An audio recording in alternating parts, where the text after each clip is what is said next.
Discuss करने जा रहे हैं, जैसा आप स्क्रीन पे देख रहे हो, ये जो वीडियो है इसमें फेडरलिज्म जो अपना टॉपिक है 10th का, उससे रिलेटेड कुछ इंपॉर्टेंट क्वेश्चंस हैं।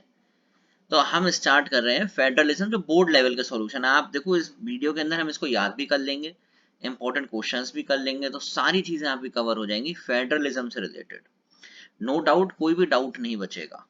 ठीक है, नो डाउट, कोई भी डाउट नहीं बचेगा। चलिए स्टार्ट करते हैं। फेडरलिज्म में अगर हम चलते हैं तो फेडरलिज्म का पहला क्वेश्चन यही आता है कि व्हाट इज फेडरलिज्म। तो फेडरलिज्म वो सिस्टम है गवर्नमेंट का जिसमें क्या है, पावर का डिवीजन होता है। पावर मतलब क्या होता है, लेजिस्लेट करना, मतलब कानून कौन बनाएगा। पावर का मतलब क्या है, कोई शक्तिमान तो है नहीं।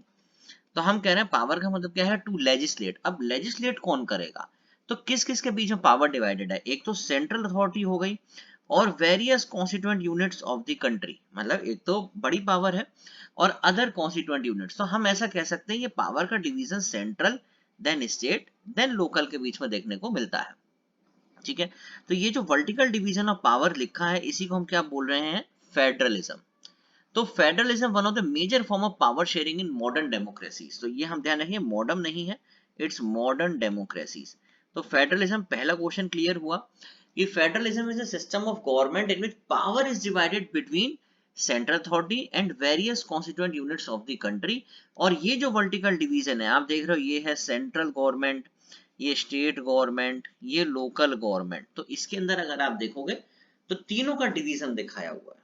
ठीक है, तो सिंपल वे में चैप्टर यहीं से स्टार्ट होता है कि फेडरलिज्म क्या है।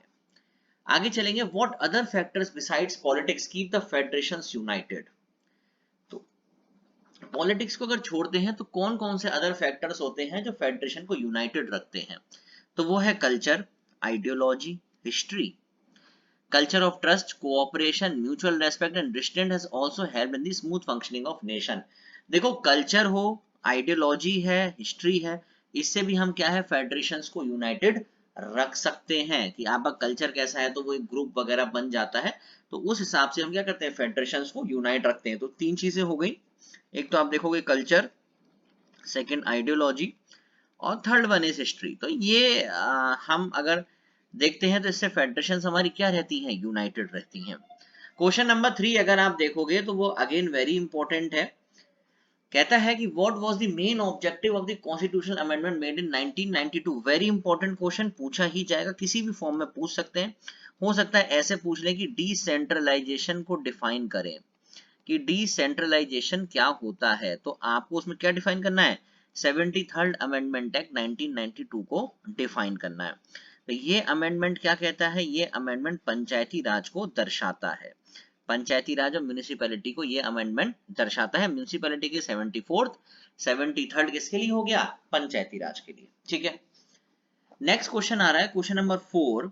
सिंस द अब देखो यहाँ क्या दे रखा है, पंचायती राज इंस्टीट्यूशन मतलब rural local bodies, rural local bodies, और यहाँ पे क्या होगा, अर्बन लोकल बॉडीज। ये कौन सी हो गई, म्यूनिसिपल कॉर्पोरेशन। क्लियर हुआ। तो 73rd अमेंडमेंट क्या होता है, 1992 का डिसेंट्रलाइजेशन शो करता है।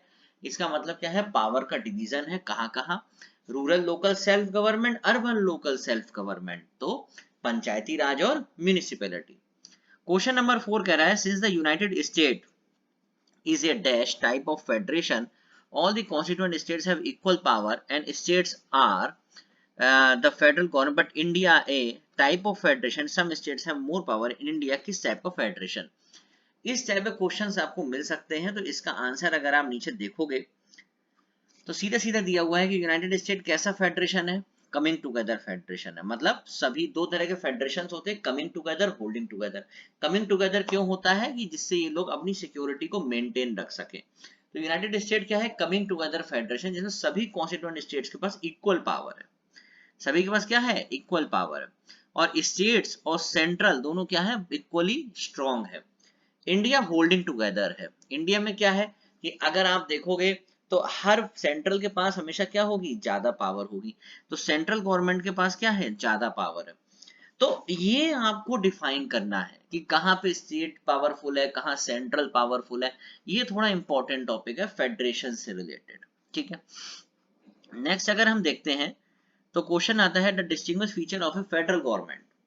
फेडरल गवर्नमेंट का डिस्टिंग्विश फीचर मतलब आपको अलग से क्या लगता है? तो national government give some power to the provincial, power is distributed among legislature, executive, judiciary, elected officials exercise supreme power in the government power divided between different levels of the government। तो हमें पहले ही पता है, हम लोग बहुत होशियार है कि पावर का डिवीजन है बिटवीन डिफरेंट लेवल, और कौन सा? Vertical level. और वर्टिकल में अगर हम बात करेंगे तो कौन सा level? Central, state and local. ये हम पहले भी पढ़ चुके हैं, central, state and local. Clear हुआ? तो इसका आंसर क्या हो जाएगा? आंसर हो जाएगा 4। ठीक है, बोर्ड में बहुत अलग क्वेश्चंस आएंगे, बहुत ध्यान से एक पॉइंट समझना, पूरा चैप्टर, पूरे सारे क्वेश्चन, सारी चीजें समझ में आती जाएंगी। तो फेडरेशन का मतलब यही होता है कि गवर्नमेंट की पावर डिवाइडेड है between different levels of the government. ठीक है, नेक्स्ट अगर आप देखोगे तो अगर हम देखते हैं in a federation the power of the federal and provincial government are clearly demarcated. India is a federation because the powers of the union and state government are specified in the constitution and they have jurisdiction over their respective subjects. Sri Lanka is a federation because the country is divided into provinces, ठीक है? और India is no longer a federation because some power of the states have been devolved to the local government bodies. तो यार इसमें से कोई दो statement आपको करेक्ट बताने हैं, तो फोर्थ तो वैसे ही गलत हो गया क्योंकि इंडिया तो फेडरेशन है ही। तो जहां फोर्थ गलत हुआ वहां ये वाला ऑप्शन अपने आप गलत हो गया। ठीक है, अब देखो अगर हम ऊपर चलते हैं तो अगर आप देखो श्रीलंका के फेडरेशन है, कंट्री डिवाइडेड है प्रोविंसेस में, तो वो भी चीज नहीं है। तो इसका आंसर सिर्फ क्या होगा कि अगर आप देखो इसका आंसर है सिर्फ हमारा 3, दैट इज ए और बी ओनली। क्यों ऐसा है? अगर आप ध्यान से देखोगे फेडरेशन के अंदर क्या होता है? Power of federal and the provincial government are clearly demarcated, होती ही है। और इंडिया का एक फेडरेशन है क्योंकि पावर यूनियन की और स्टेट गवर्नमेंट की स्पेसिफाइड है कॉन्स्टिट्यूशन में, उनके सब्जेक्ट्स भी डिफाइंड है, ये है लिखा है। आप अगर चैप्टर को ध्यान से पढ़ोगे तो इंडिया फेडरल कंट्री है। First and second point is correct, third गलत है और फोर्थ भी गलत है। ये बात क्लियर हुई? क्वेश्चन नंबर 7 अगर हम देखते हैं, describe any 3 features of the federal government. अब देखो ऐसा क्वेश्चन मिलेगा, फिर हम क्या लिखेंगे? तो सेंट्रल, फेडरल का मतलब क्या होता है? पावर का डिवीजन, इतना तो हम समझ ही गए। हम क्या लिख सकते हैं? Central government give some power to the state government, power distributed है कहां कहां? लेजिस्लेचर, एग्जीक्यूटिव और जुडिशरी में। और elected officials access supreme power in the government. तो हम ये कह सकते हैं कि ये फेडरल गवर्नमेंट के 3 फीचर हैं। The central government state government को पावर देती है, पावर डिस्ट्रीब्यूटेड होती है लेजिस्लेचर, एग्जीक्यूटिव, जुडिशरी में, और इलेक्टेड ऑफिशियल्स भी कुछ पावर एक्सरसाइज करते हैं। नेक्स्ट, स्टेट एनी 3 की features of federalism in India. ये बिल्कुल स्टार्टिंग में ही लिखा हुआ है और मोस्ट इंपॉर्टेंट क्वेश्चन है, पूछा ही जाएगा। तो ऐसे 3 की फीचर्स बताइए किसके? फेडरलिज्म के। तो ये तो यार हमें पता है, अपने एनसीईआरटी का अगर आप देखोगे सेकंड चैप्टर में पहले ही पेज पे लिखे हुए अपने पास 7 या 8 फीचर्स है। ये तो हमें 100% याद रखने ही है। ठीक है, जैसे पहला फीचर अगर आप देखोगे 2 और मोर लेवल्स ऑफ द गवर्नमेंट। ठीक है, सेंट्रल है, स्टेट है, लोकल है, हो गया। Different tears of the government govern the same citizen. Citizen तो सेम है लेकिन हर टीयर का मतलब क्या है? Central, state, local. ये एक टीयर, ये दूसरा टीयर, ये तीसरा टीयर। हर जगह सिटीजन तो सेम ही है लेकिन हर एक का अपना अपना ज्यूरिसडिक्शन है, हर एक की अपनी अपनी लिमिट है। किस वे में?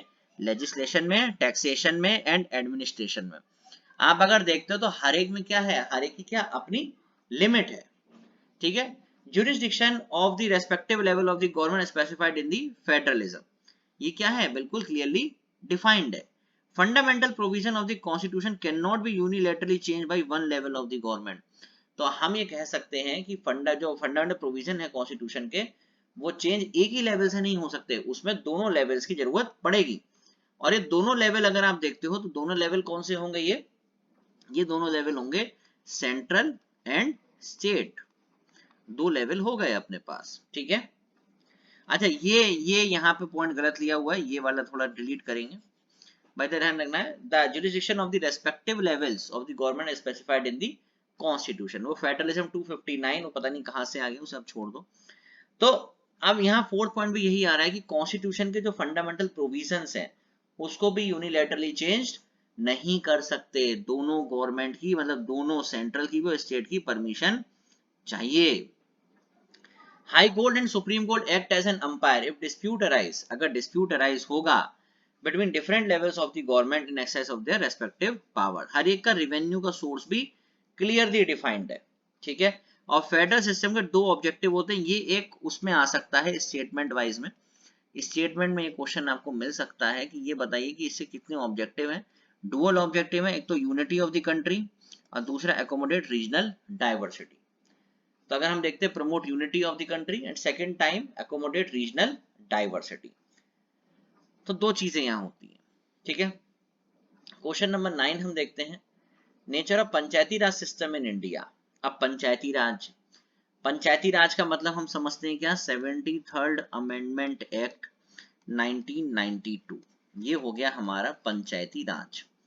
अब पंचायती राज के अंदर हम क्या लिख सकते हैं, तो यार इसके अंदर ना हमारा एक लेवल होता है, अगर आप देखते हो ये आपने कहीं अगर पढ़ा हो बाई चांस, तो सबसे नीचे होती है ग्राम पंचायत, ग्राम पंचायत, उसके ऊपर होती है पंचायत समिति, पंचायत समिति, और उसके ऊपर होता है जिला परिषद।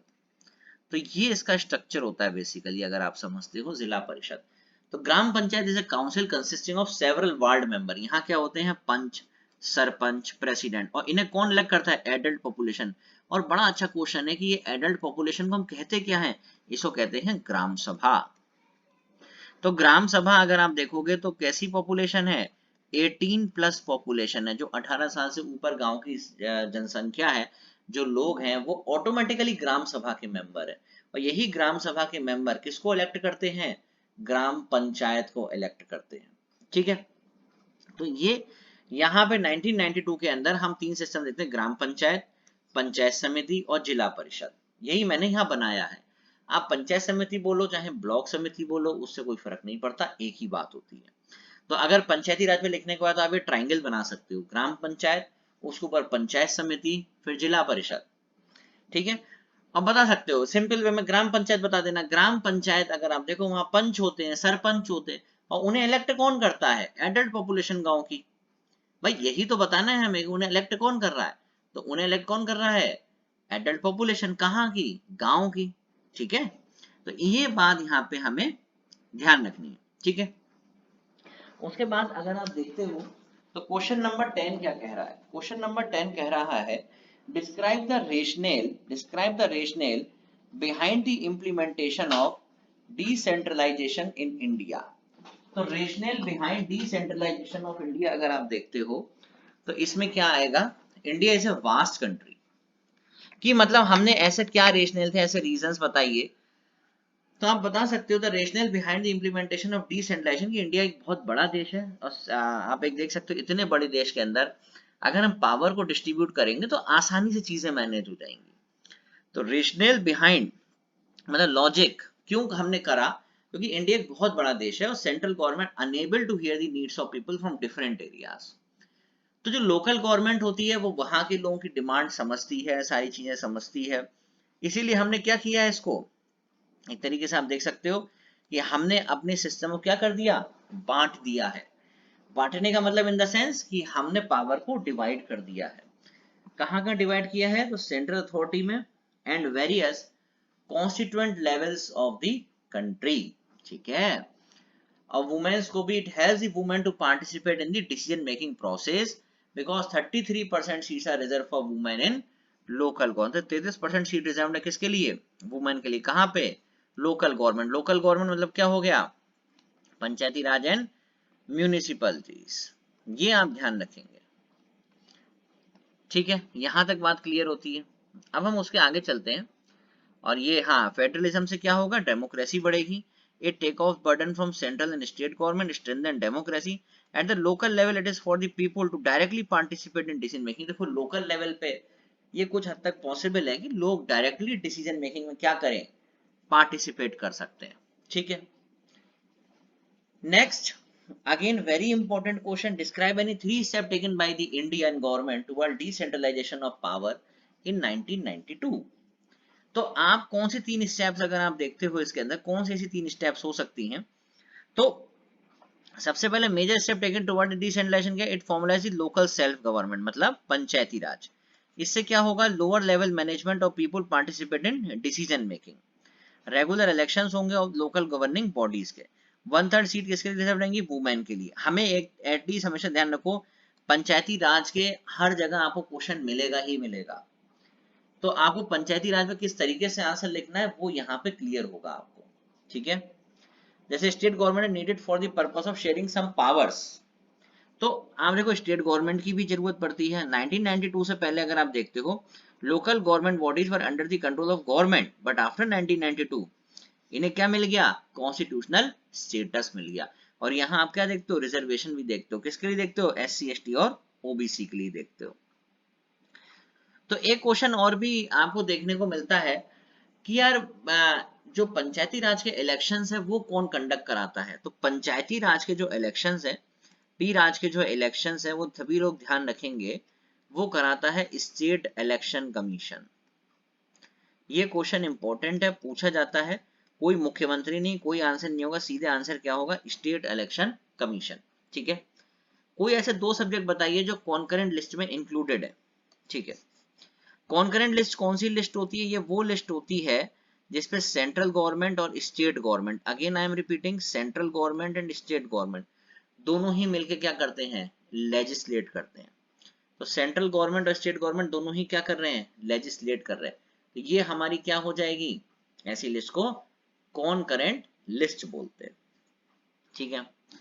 और कौन कौन सब्जेक्ट इंक्लूडेड है कॉन्करेंट लिस्ट में, अगर आप देखते हो तो ये आप इनमें से कोई भी दो सब्जेक्ट बता सकते हो, ये मोस्ट इंपॉर्टेंट है, ये भी आपसे पेपर में पूछा जा सकता है, ठीक है। और इन दोनों पे लॉ कौन बनाएगा, दोनों मिलकर कानून बनाते हैं। लेकिन अगर कोई कॉन्फ्लिक्ट होता है तो सेंट्रल गवर्नमेंट की बात ही मानी जाएगी। ये बात सभी लोग ध्यान रखेंगे कॉन्करेंट लिस्ट के अंतर्गत, ठीक है। नेक्स्ट हम आगे चलते हैं। तो how is sharing of power between the union and the state government basic to the structure of the constitution of India. Power sharing is act as a basic structure of the constitution.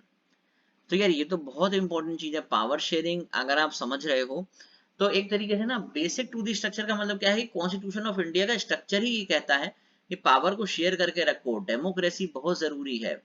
तो ये basic structure ही है एक तरीके का, ठीक है। तो हम इसको चेंज नहीं कर सकते, पार्लियामेंट अपने आप इस अरेंजमेंट को चेंज नहीं कर सकता।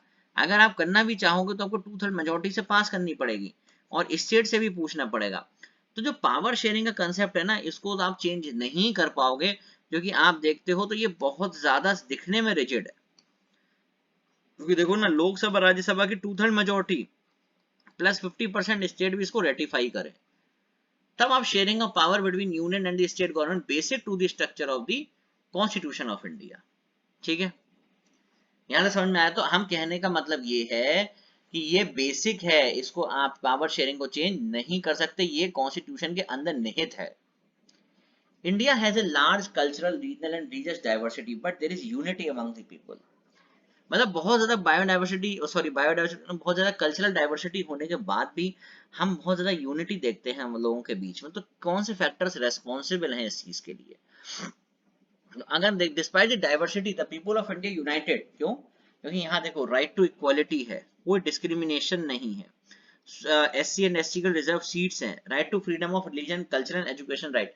तो कहने का मतलब है ना, despite of various fundamental rights आप कह सकते हो, हम कहीं ना कहीं क्या है, एक तरीके से यूनाइट है, राइट टू इक्वालिटी है, कोई डिस्क्रिमिनेशन नहीं है, SC ST की सीट्स हैं, रिलीजन की फ्रीडम है, even and profess practice and propagate, आपने रिलीजन को क्या कर सकते हो, प्रचार कर सकते हो उसका, ठीक है। Explain the factor that make federal government India so attractive. कौन से फैक्टर्स हो सकते हैं, तो अगर आप देख सकते हो, मोबिलाइजेशन है, एडमिनिस्ट्रेशन नॉलेज है on the people at all the levels, efficacy to solve all kind of issues, ठीक है। ये सिंपल सा क्वेश्चन था, मतलब इसका आंसर मोबिलाइजेशन होगा, administration knowledge of people at all the levels, कि हम कैसे उसे और अट्रैक्टिव कर सकते हैं। क्वेश्चन नंबर 16 अगेन इंपॉर्टेंट है, 2016-17 में पूछा गया है। How has the Panchayati Raj strengthen the democracy in India.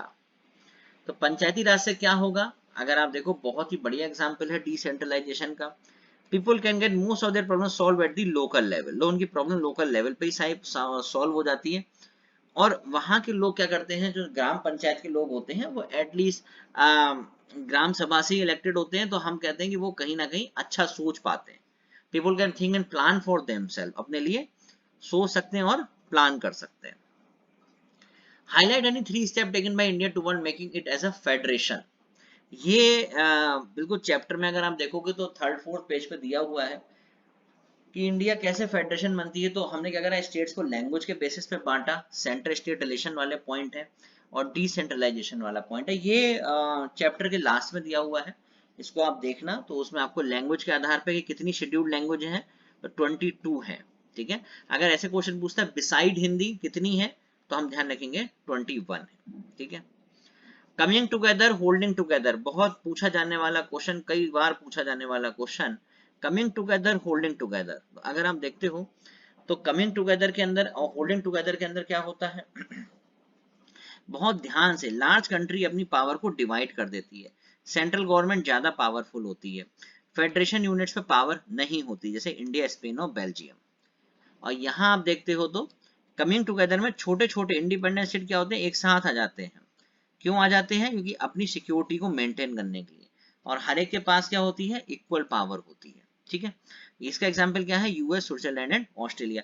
तो होल्डिंग टुगेदर ध्यान रखेंगे, एक बड़ा स्टेट, एक बड़ा कंट्री, एक लार्ज कंट्री का फंडा है क्या, होल्डिंग टुगेदर। लार्ज कंट्री का फंडा है, लार्ज कंट्री आप इंडिया ही मानो। और इंडिया के अंदर हम क्या देखते हैं, सेंट्रल गवर्नमेंट और स्टेट गवर्नमेंट के बीच में पावर इक्वल नहीं है। कमिंग टुगेदर में ऐसा नहीं होता, कमिंग टुगेदर में पावर क्या होती है, बराबर होती है। ठीक है, तो ये बात होल्डिंग टुगेदर, कमिंग टुगेदर में ध्यान रखनी है। नेक्स्ट, ग्राम सभा और ग्राम पंचायत में क्या अंतर होता है। अगर आप देखते हो तो ग्राम पंचायत क्या होती है, इसमें सरपंच होते हैं, पंच होते हैं। लेकिन अगर आप ग्राम सभा देखोगे तो इसमें 18+, जितनी भी गांव की जनता 18+ है, वो ऑटोमेटिकली ग्राम सभा की मेंबर होती है। ये हमें ध्यान रखना है।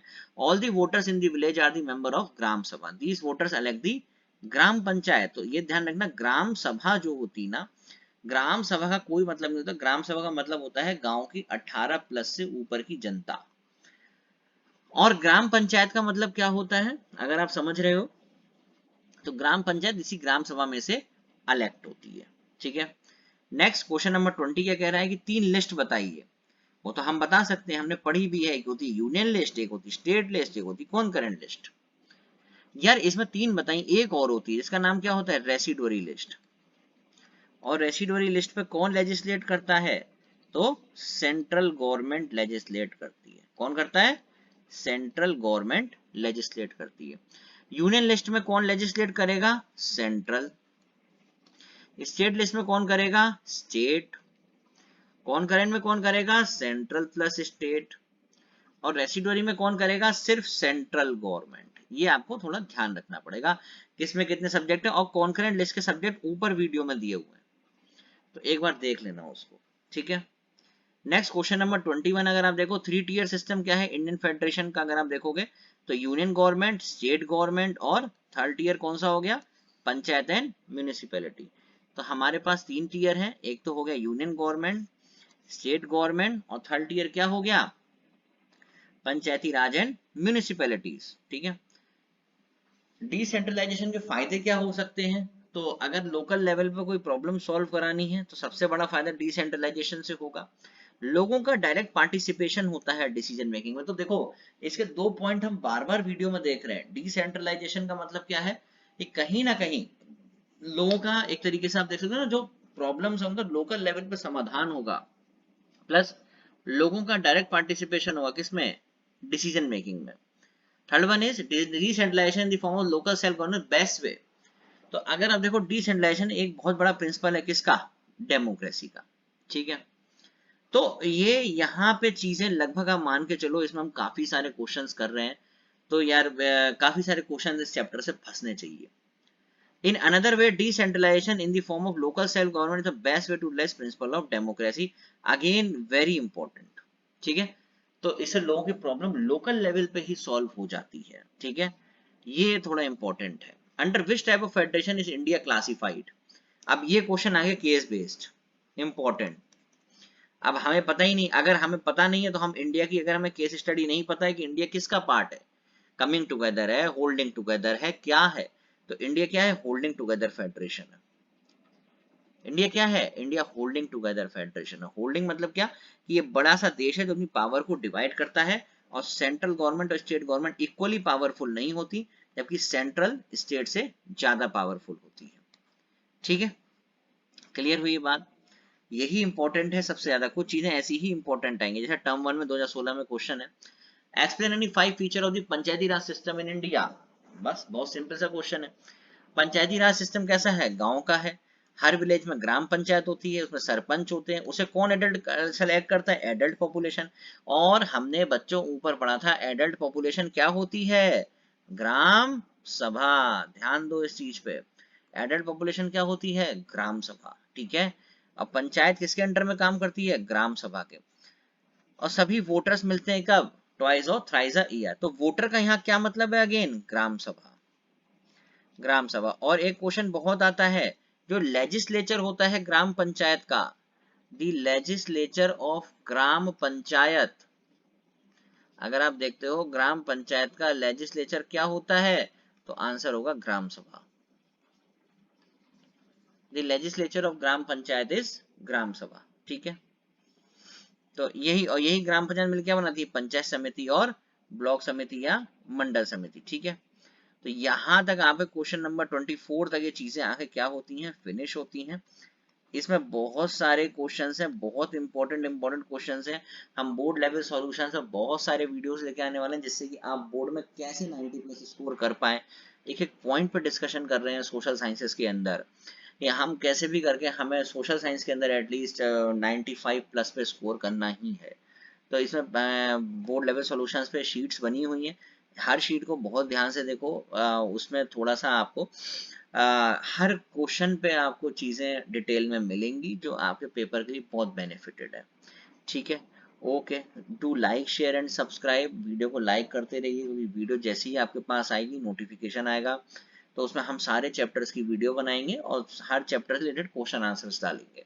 इवन देन अभी हम ये भी करने वाले हैं कि एनसीईआरटी बेसिस पे हर पेज पे कैसा क्वेश्चन बन सकता है, तो वो उस पर भी डिस्कशन कर रहे हैं। ठीक है, okay, thank you very much.